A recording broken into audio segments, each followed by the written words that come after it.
The task force on the declassification of federal secrets will come to order. Welcome, everyone.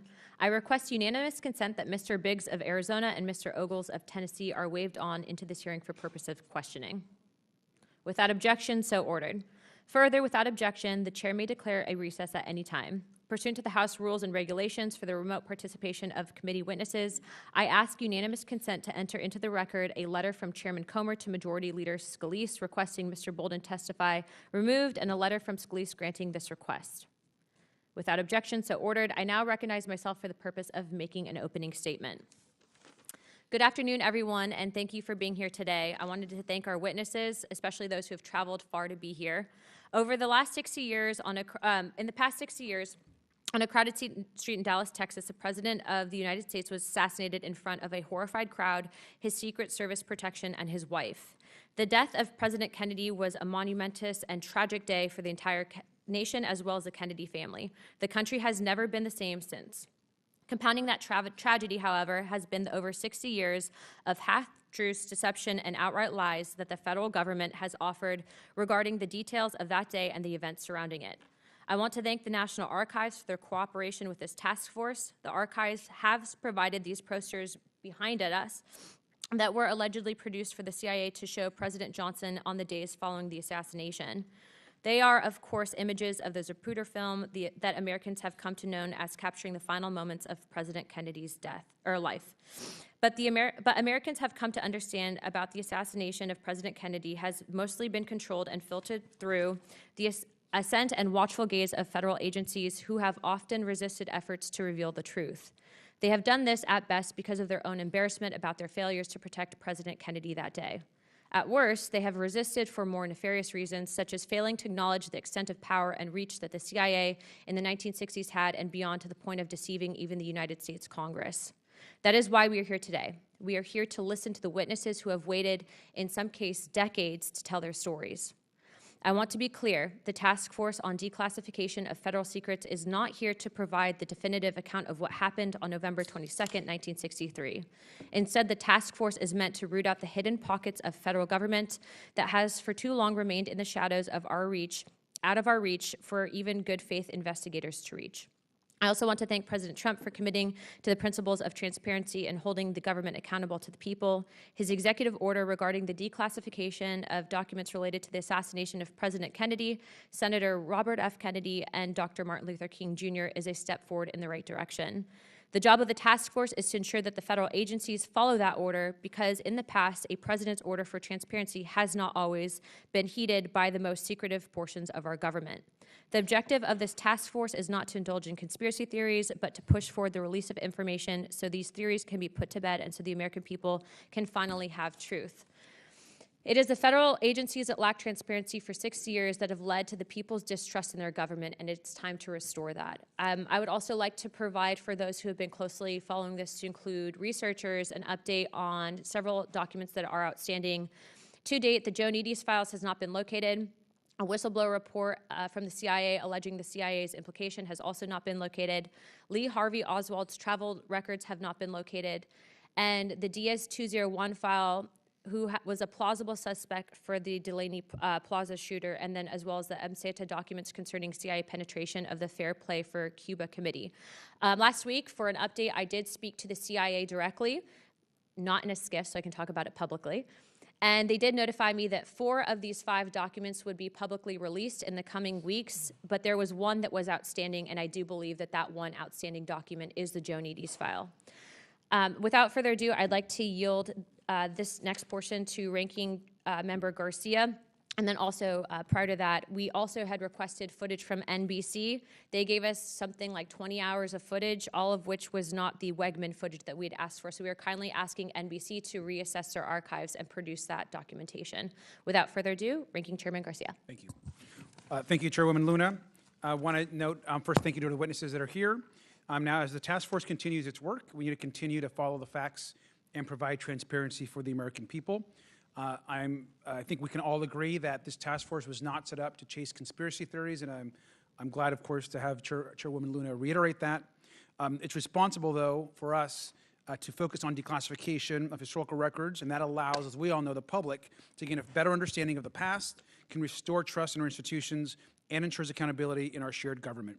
Now, on March 18, 2025, the National Archives and Records released more than 77,000 pages related, of course, to the November 22nd, 1963 assassination of President Kennedy.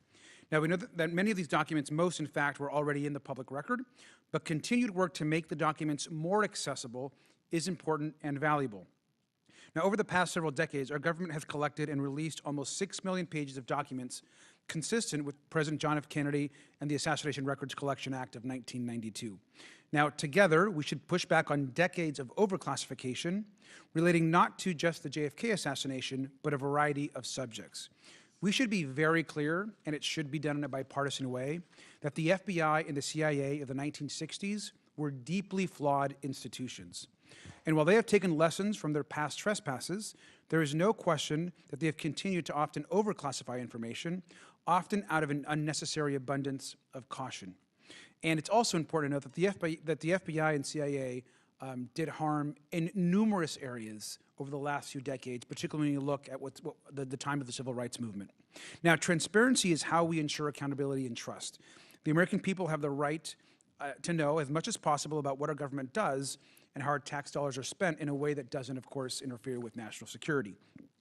Now, I understand the interest in a second hearing on President Kennedy's assassination, but I hope our task force can continue to work in a bipartisan way on the many other topics under its purview that are also important to the public. Now, as we hear testimony from our witnesses today, I want to make sure that we remember that President Kennedy's assassination is more than a historical event. It was also a human tragedy. President Kennedy was a husband, a father, a brother, and a son. Revisiting and relitigating a tragic killing is also painful for the real people that were impacted and for the family, and I think it's important to uplift that. We should be respectful and responsible as we work to address the public's questions about this tragedy, and we know that President Kennedy's legacy has made America the country that it is today. Now, at a time when we're looking, of course, and the majority is pushing for tax cuts, oftentimes for the wealthiest, we need to remember that President Kennedy believed in a society where Americans took care of one another. He fought to expand and lay the groundwork for the program which, of course, became Medicare, which was enacted under President Johnson. He, of course, was a huge proponent of advancing civil rights, and President Kennedy proposed the Civil Rights Act, which became a landmark law in 1964. He supported the courts and the rule of law, which we know that President Kennedy worked tirelessly to enforce, of course, courts, support courts, and orders even sending U.S. Marshals and the National Guard to desegregate the University of Mississippi. Social Security was also critical to President Kennedy. He worked to expand Social Security to increase benefits and cover more people with disabilities. President Kennedy, over and over again, of course, believed that government could do big things. He invested in scientific discovery and challenged us to put a man on the moon. We know, and he knew, that our country was strongest as a global leader fighting for freedom and democracy. He believed in working through our alliances. And I want to make sure that the family also knows that we will work and always work to uplift President Kennedy's legacy and what he left for this country and his community. It's important that we follow the facts and that we work to continue and declassify oftentimes things that have been overclassified by particularly the FBI and the CIA in the past. And thank you, and I yield back. Thank you, Chairman Garcia. And if it's okay with the chairman, I'd like to allow our witnesses to give more detail in the testimony, so if they go over the 5 minutes. How it works typically is with the opening statements, you're usually allotted a certain amount of time, but given the nature and context of this hearing, take your time. No one's in trouble. We want to hear your story for historical purposes and significance, so just take your time. You're not under any pressure. Our witnesses here today are pretty historical. Joining us via Zoom, we actually have Mr. Abraham Bolden. Mr. Bolden was an agent with the U.S. Secret Service appointed by President Kennedy in 1961. And sir, we want to thank you very much for attending today. We are very happy that you are here. We also have Dr. Dawn Curtis. Dr. Curtis was a resident in oral and facial surgery at Parkland Hospital in Dallas. And at 12:45 p.m. on November 22nd, 1963, he was actually in the trauma room 1 attempting to save President Kennedy's life. He is joining us today in person. Dr. Judge Tunheim, Mr. Tunheim is currently a federal district judge in Minnesota, but previously served as President Bill Clinton's chair of the Assassinations Record Review Board, as well as Mr. Hardway. Mr. Hardway was an investigator with the Select Committee on Assassinations of the House of Representatives, as well as Mr. Douglas Horn. Mr. Horn was a staff at the Assassination Record Review Board, and then as well as Ms. Alexis Koo. Ms. Koo is a presidential historian and senior fellow at New America. Pursuant to the Committee on Oversight and Government Reform Rule 9, the witnesses will please stand and raise your right hand. Sir, Dr. Curtis, you can sit, but please raise your right hand, sir. Yeah. Do you so solemnly swear and affirm that the testimony that you are about to give is the truth, the whole truth, and nothing but the truth, so help you God? Thank you. Let the record show that the witnesses have answered in the affirmative. The task force certainly appreciates you for being here today, and we look forward to hearing your testimony. Let me remind you and the witnesses that we have read your written statements and that they will appear in record in full. And as an accommodation, because of the historic nature of this testimony, please also be ensured that you will not be rushed for your opening statements, but try to keep it around 10 minutes if possible. As a reminder, please press the button on the microphone in front of you so that it is on and the members can hear you. When you begin to speak, the light in front of you will turn green. After 9 minutes, the light may turn yellow, and when the red light comes on, that means your time is up, but we will not be gaveling you out, so please take your time. I now recognize Mr. Bolden to give an opening statement.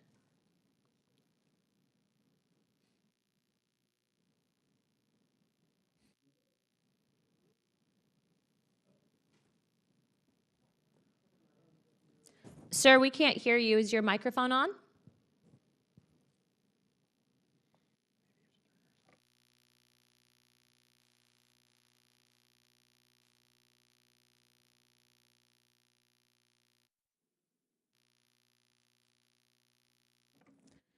We still can't hear him.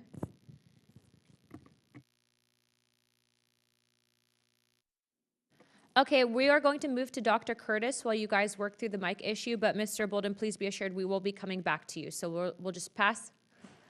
We will be coming back, though. Dr. Curtis, if you can. Thank you.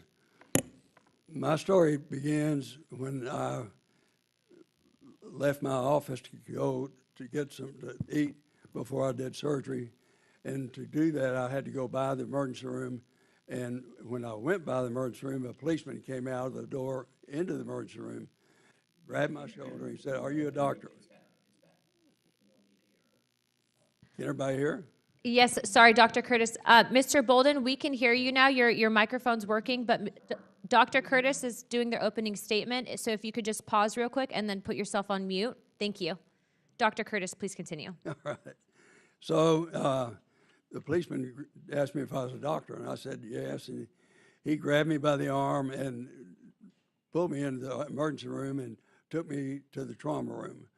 And when I looked in the trauma room, there was 3 people in the room. One was the president, and he was laying on the gurney, and an extremist. And the other was Dr. Carrico, James Carrico, and one nurse. And the reason Dr. Carrico was on his own is because the Governor Conley was brought in before him, and he was very seriously ill, and the staff, all the staff in the emergency room went to help him, and then Dr. Carrico was left to take care of the president by himself. So I walked in, and he had just placed a endotracheal tube, and then I walked up and held the tube so he could connect the bird machine to it. The bird machine is an intermittent positive pressure respiratory help, and it works by filling the lungs and then letting the air come back out. And the way it works is that the inspiration continues to a certain pressure, and then the expiration continues to another low pressure, and therefore that spaces the breathing. Normally, that's about 10 or 15 minutes, 10 or 15 times during a minute, but in this case, it was going about 100 to 125 minute conversions in a minute.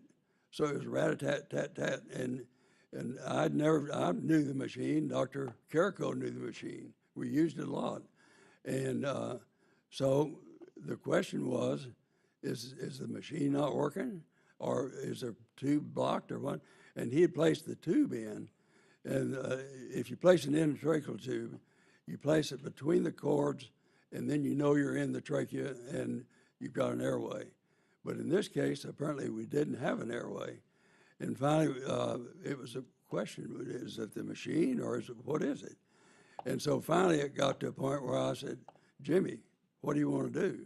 And he had already made a decision. He said, tracheostomy, we need to do a trach. So if there was going to be a trach, well, I knew the shirt would be in the way.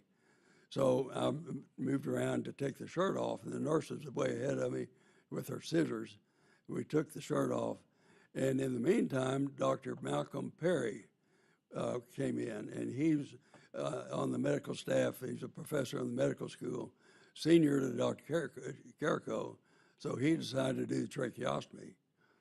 And then Dr. Carrico said to me, Don, why don't you go ahead and do a cut down on that left leg? And so I went and did that. A cut down is a very small operation, but is a very important thing to do. The reason for doing it is that most people come in to the emergency room as be bled out, where their blood volume is low. And if the blood volume is low, well, then the heart doesn't have anything to pump, and that is the cause of death. Well, if you can replenish the blood volume quickly, well, then that causes a better chance of survival. So the cut down is to put a catheter in a vein so that you can get the fluid in faster. And the operation is to make an incision across the front of the shin and dissect out the saphenous vein, which is a large vein that goes right up the front of the leg. Put a catheter, make a little hole in the catheter, put the catheter in that, and then put a stitch around the vein to close it off and hold the catheter in place. The nurse at the meantime has the bag hanging with IV fluid in 500 cc's in a collar that she can pump up, and when she does that, well, she it forces the fluid into the vein, and so that's what I did. Then after I did that, then Dr. Perry had already completed the tracheostomy, and I was looked up, and then the president heart had stopped or it wasn't running. They put a monitor on the president, found out his heart was not bleeding, and so external cardiac massage was being done by Kemp Clark, the chief of neurosurgery. And somebody relieved him, and Kemp Clark went and picked up the head and stopped the resuscitation. This wound is not compatible with life. You got dead quiet. Nobody knew what to say. Nobody said anything for the longest time. Then he said, okay. And he looked at, by that time, the chiefs of all the surgical services were against the wall across the room from me, and all in white coats, and they had responded to the call that they needed help. And so he said, pointed them out, I need to tell each of you individually what the wound is, so that you can say that later on. And then he described the wound as about a 3 or 4 inch hole in the posterior cranium. And then there's a bullet hole in the right temple. So he described it that the bullet came through the temple into the cranial vault, created a huge pressure in the cranial vault, and when the bullet finally tumbled into the posterior wall, it blew it out. And he explained all that individually to these 5 doctors, 7 doctors. And those doctors knew what was happening and what happened to the president and the wound that killed him. And they never were called by the Warren Commission. So that didn't work. And so after that, I stood there and I couldn't leave because Mrs. Kennedy was to my right and I couldn't get past her. So I had to just stay there for a while, but then eventually everybody left, and I went around to look at the wound, and I couldn't see it was laying on the pillow, but I could see where it was. Then I left there and went into an adjacent room. The X-ray waiting room was a large room, and right in the middle of the room was Lyndon Johnson, and he was telling people to go talk on the phone, and he was obviously he'd set the government up, and he had taken control. And then I looked around, and I couldn't see a single person I thought looked like Secret Service. I couldn't see any weapons that were protecting him, and so I was a little uncomfortable being there myself, because at that time we had no idea what was going on in our government. We didn't know if the government would be intact or not, but it made me feel good to know that he was right in the middle of the room, and he was the president. He was absolutely fearless. Then I wondered, why is he so absolutely fearless? I mean, because if it's a coup, he'd be the next one to go. So with that, I left, and that's what I learned in the trauma room. Then later we found out that the residents and interns should not talk to each other about this, and so we didn't. And Dr. Carrico and I would have lunch together many times, often just him and me, and we never mentioned it to each other. And so one thing I'd like to get started today is that the magic bullet was a product of the Warren Commission that doesn't make any sense. And I can go through these bullets that fell on the, but I think I'm out of town. Well, sir, just so you know, we will be giving you opportunity to go back to that because we are very interested in that, Okay. and thank you for that. Because of previous technical issues, Mr. Bolden, if you can, please give your opening statement.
and we should